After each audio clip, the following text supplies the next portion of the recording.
क्या आपको पता है गवर्नमेंट जब अपने ही प्रोजेक्ट्स के लिए पैसा रेज करती है तो उस पैसे पर भी इंटरेस्ट लगता है।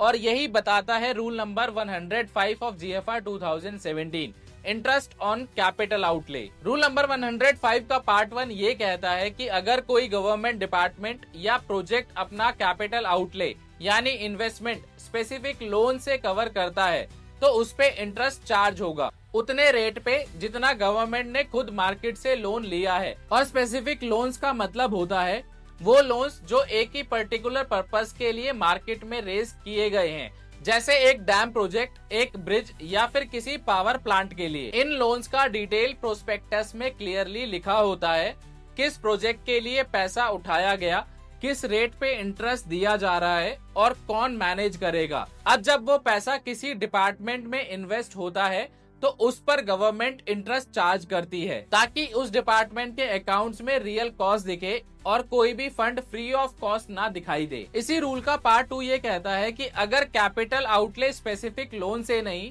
बल्कि जनरल फंड्स या अदर सोर्सेज से प्रोवाइड हुआ है तो उस पे इंटरेस्ट का रेट हर साल department of economic affairs, ministry of finance decide करेगी।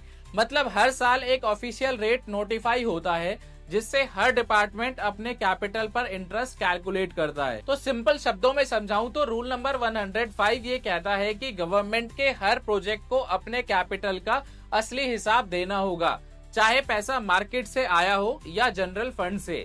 इंटरेस्ट का कैलकुलेशन मैंडेटरी है। यही फाइनेंशियल डिसिप्लिन हमारे पब्लिक फंड मैनेजमेंट को स्ट्रॉन्ग बनाता है। और किस तरीके से ये पूरा जीएफआर वर्क करता है ये जानने के लिए मुझे फॉलो कर लो।